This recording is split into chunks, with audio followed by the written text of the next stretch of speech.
The Treasure of Lemon Brown by Walter Dean Myers. The dark sky, filled with angry, swirling clouds, reflected Greg Ridley's mood as he sat on the stoop of his building. His father's voice came to him again, first reading the letter the principal had sent to the house, then lecturing endlessly about his poor efforts in math.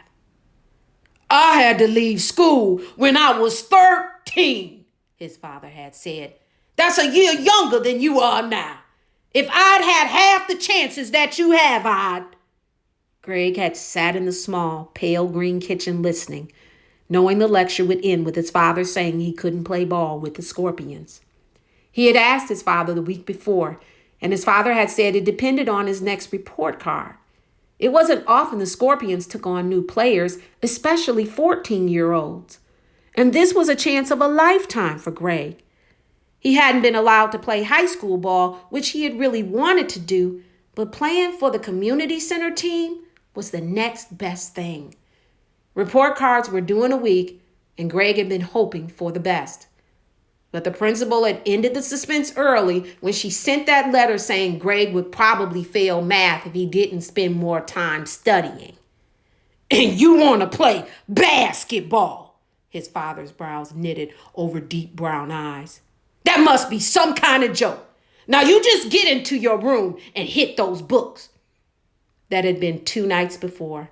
His father's words, like the distant thunder that now echoed through the streets of Harlem, still rumbled softly in his ears. It was beginning to cool. Gusts of wind made bits of papers dance between the parked cars. There was a flash of nearby lightning, and soon large drops of rain splashed onto his jeans. He stood to go upstairs, thought of the lecture that probably awaited him if he did anything except shut himself in his room with his math book, and started walking down the street instead. Down the block, there was an old tenement that had been abandoned for some months. Some of the guys had held an impromptu checkers tournament there the week before, and Greg had noticed that the door, once boarded over, had been slightly ajar. Pulling his collar up as high as he could, he checked for traffic and made a dash across the street. He reached the house just as another flash of lightning changed the night to day for an instant, then returned the graffiti-scarred building to the grim shadows. He vaulted over the outer stairs and pushed tentatively on the door. It was open, and he let himself in. The inside of the building was dark, except for the dim light that filtered through the dirty windows from the street lamps. There was a room a few feet from the door, and from where he stood at the entrance, Greg could see a squarish patch of light on the floor. He entered the room, frowning at the musty smell. It was a large room that might have been someone's parlor at one time. Squinting, Greg could see an old table on its side against one wall, what looked like a pile of rags or a torn mattress in the corner, and a couch with one side broken in front of the window. He went to the couch. The side that wasn't broken was comfortable enough, though a little creaky. From this spot, he could see the blinking neon sign over the bodega on the corner. He sat a while, watching the sign blink first green, then red, allowing his mind to drift to the Scorpions, then to his father. His father had been a postal worker for all Greg's life and was proud of it, often telling Greg how hard he had worked to pass the test. Greg had heard the story too many times to be interested now. For a moment, Greg thought he heard something that sounded like a scraping against the wall. He listened carefully, but it was gone. Outside, the wind had picked up, sending the rain against the window with a force that shook the glass in its frame. A car passed, its tires hissing over the wet street and its red taillights glowing in the darkness. Greg thought he heard the noise again. His stomach tightened as he held himself still and listened intently. There weren't any more scraping noises, but he was sure he had heard something in the darkness. Something breathing. He tried to figure out just where the breathing was coming from. He knew it was in the room with him. Slowly, he stood tensing. As he turned, a flash of lightning lit up the room, frightening him with its sudden brilliance. He saw nothing, just the overturned table, the pile of rags, and an old newspaper on the floor. Could he have been imagining the sounds? He continued listening, but heard nothing and thought that it might have just been rats.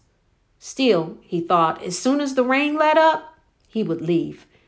He went to the window and was about to look out when he heard a voice behind him. "Don't try nothing, 'cause I got a razor here sharp enough to cut a week into 9 days. Greg, except for an involuntary tremor in his knees, stood stock still. The voice was high and brittle like dry twigs being broken, surely not one he had ever heard before. There was a shuffling sound as the person who had been speaking moved a step closer. Greg turned, holding his breath, his eyes straining to see in the dark room. The upper part of the figure before him was still in darkness. The lower half was in the dim rectangle of light that fell unevenly from the window. There were 2 feet in cracked, dirty shoes from which rose legs that were wrapped in rags. "Who are you?" Greg hardly recognized his own voice. "I'm Lemon Brown," came the answer. "Who are you?" "Craig Ridley." "What you doing here?" The figure shuffled forward again, and Greg took a small step backward. "It's raining," Greg said. "I can see that," the figure said. The person who called himself Lemon Brown peered forward, and Greg could see him clearly. He was an old man. His black, heavily wrinkled skin was surrounded by a halo of crinkly white hair and whiskers that seemed to separate his head from the layers of dirty coats piled on his smallish frame. His pants were bagged to the knee, where they were met with rags that went down to the old shoes. The rags were held on with strings, and there was a rope around his middle. Greg relaxed. He had seen the man before, picking through the trash on the corner and pulling clothes out of a Salvation Army box. There was no sign of the razor that could cut a week into 9 days. "What are you doing here?" Greg asked. "This is where I'm staying," Lemon Brown said. "What you here for?" "Told you it was raining out," Greg said, leaning against the back of the couch until he felt it give slightly. "Ain't you got no home?" "I got a home," Greg answered. "You ain't one of them bad boys looking for my treasure, is you?" Lemon Brown cocked his head to one side and squinted one eye. "Because I told you I got me a razor." "I'm not looking for your treasure," Greg answered, smiling. "If you have one." "What you mean, if I have one?" Lemon Brown said. "Every man got a treasure. You don't know that? You must be a fool." "Sure," Greg said as he sat on the sofa and put one leg over the back. "What do you have? Gold coins?"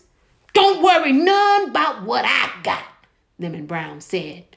"You know who I am?" "You told me your name was Orange or Lemon or something like that." "Lemon Brown," the old man said, pulling back his shoulders as he did so. "They used to call me Sweet Lemon Brown." "Sweet Lemon?" Greg asked. "Yes, sir, Sweet Lemon Brown. They used to say I sung the blues so sweet that if I sang at a funeral, the dead would commence to rockin' with the beat. Used to travel all over Mississippi and as far as Monroe, Louisiana, and east on over to Macon, Georgia." "You mean you ain't never heard of Sweet Lemon Brown?" "Afraid not," Greg said. What happened to you?" "Hard times, boy. Hard times always after a poor man. One day I got tired, sat down to rest a spell, and felt a tap on my shoulder. Hard times caught up with me." "Sorry about that." "What you doing here? How come you didn't go on home when the rain come? Rain don't bother you young folks none. Just didn't. Greg looked away. I used to have a naughty-headed boy just like you. Lemon Brown had half walked, half shuffled back to the corner and sat down against the wall. Had them big eyes like you got. I used to call them moon eyes. Look into the moon eyes and see anything you want. How come you gave up singing the blues? Greg asked. Didn't give it up, Lemon Brown said. You don't give up the blues. They give you up. After a while, you do good for yourself, and it ain't nothing but foolishness singing about how hard you got it. Ain't that right? I guess so. What's that noise? Lemon Brown asked, suddenly sitting upright. Greg listened, and he heard a noise outside. He looked at Lemon Brown and saw the old man was pointing toward the window. Greg went to the window and saw 3 men, neighborhood thugs, on the stoop. One was carrying a length of pipe. Greg looked back toward Lemon Brown, who moved quietly across the room to the window. The old man looked out, then beckoned frantically for Greg to follow him. For a moment, Greg couldn't move. Then he found himself following Lemon Brown into the hallway and up darkened stairs. Greg followed as closely as he could. They reached the top of the stairs, and Greg felt Lemon Brown's hand first lying on his shoulder, then probing down his arm until he finally took Greg's hand into his own as they crouched in the darkness. They's bad men, Lemon Brown whispered. His breath was warm against Greg's skin. Hey, Ragman, a voice called. We know you in here. What you got up under them rags? You got any money? Silence. We don't want to have to come in and hurt you, old man, but we don't mind if we have to. Lemon Brown squeezed Greg's hand in his own hard, gnarled fist. There was a banging downstairs and a light as the men entered. They banged around noiselessly, calling for the rag man. We heard you talking about your treasure. The voice was slurred. We just want to see it, that's all. You sure he's here? One voice seemed to come from the room with the sofa. Yeah, he stays here every night. There's another room over there. I'm going to take a look. You got that flashlight? Yeah, here, take the pipe too. Greg opened his mouth to quiet the sound of his breath as he sucked it in uneasily. A beam of light hit the wall a few feet opposite him, then went out. Ain't nobody in that room, a voice said. You think he gone or something? I don't know, came the voice. All I know is that I heard him talking about some kind of treasure. You know they found that shopping bag lady with that money in her bags. Yeah, you think he's upstairs? Hey, old man, are you up there? Silence. Watch my back, I'm going up. There was a footstep on the stairs, and the beam from the flashlight danced crazily along the peeling wallpaper. Greg held his breath. There was another step and a loud crashing noise as the man banged the pipe against the wooden banister. Greg could feel his temples throb as the man slowly neared him. Greg thought about the pipe, wondering what he would do when the man reached them, what he could do. Then Lemon Brown released his hand and moved toward the top of the stairs. Greg looked around and saw stairs going up to the next floor. He tried waving to Lemon Brown, hoping the old man would see him in the dim light and follow him to the next floor. Maybe, Greg thought, the man wouldn't follow him up there. Suddenly, though, Lemon Brown stood at the top of the stairs, both arms raised high above his head. There he is, a voice cried from below. Throw down your money, old man, so I won't have to bash your head in. Lemon Brown didn't move. Greg felt himself near panic. The steps came closer, and still Lemon Brown didn't move. He was an eerie sight, a bundle of rags standing at the top of the stairs, his shadow on the wall looming over him. Maybe, the thought came to Greg, the scene could be even eerier. Greg wet his lips, put his hands to his mouth, and tried to make a sound. Nothing came out. He swallowed hard, wet his lips once more, and howled as evenly as he could. What's that? As Greg howled, the light moved away from Lemon Brown, but not before Greg saw him hurl his body down the stairs at the men who had come to take his treasure. There was a crashing noise and then footsteps. A rush of warm air came in as the downstairs door opened. Then there was only an ominous silence. Greg stood on the landing. He listened, and after a while, there was another sound on the staircase. "Mr. Brown," he called.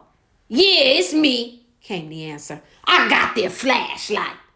Greg exhaled in relief as Lemon Brown made his way slowly back up the stairs. "You okay? Few bumps and bruises," Lemon Brown said. "I think I better be going," Greg said, his breath returning to normal. "You better leave too before they come back."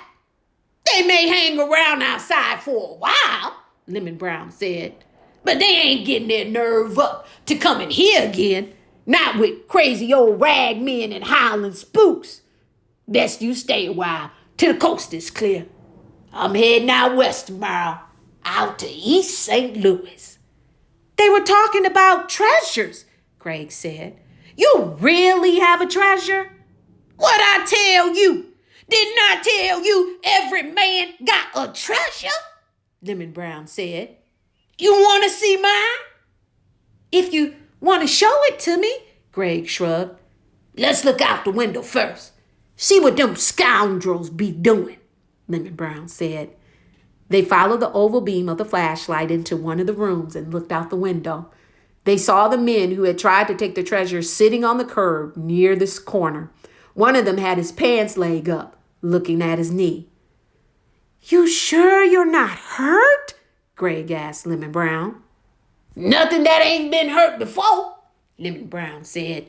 "When you get as old as me, all you say when something hurts is, 'Howdy, Mr. Payne, sees you back again.' Then when Mr. Payne see he can't worry you none, he go on and mess with somebody else." Greg smiled. "Here, you hold this." Lemon Brown gave Greg the flashlight. He sat on the floor near Greg and carefully untied the strings that held the rags on his right leg. When he took the rags away, Greg saw a piece of plastic. The old man carefully took off the plastic and unfolded it. He revealed some yellow newspaper clippings and a battered harmonica. "There it be," he said, nodding his head. "There it be." Greg looked at the old man, saw the distant look in his eye, then turned to the clippings. They told of Sweet Lemon Brown, a blues singer and harmonica player who was appearing at different theaters in the South. One of the clippings said he had been the hit of the show, although not the headliner. All of the clippings were reviews of shows Lemon Brown had been in more than 50 years ago. Greg looked at the harmonica. It was dented badly on one side, with the reed holes on one ear nearly closed. "I used to travel around and make money for to feed my wife and Jesse. That's my boy's name. Used to feed him good, too. Then his mama died, and he stayed with his mama's sister. He growed up to be a man, and when the war come, he saw fit to go off and fight in it.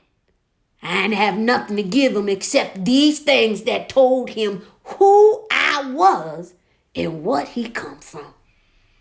If you know your pappy did something, you know you can do something too.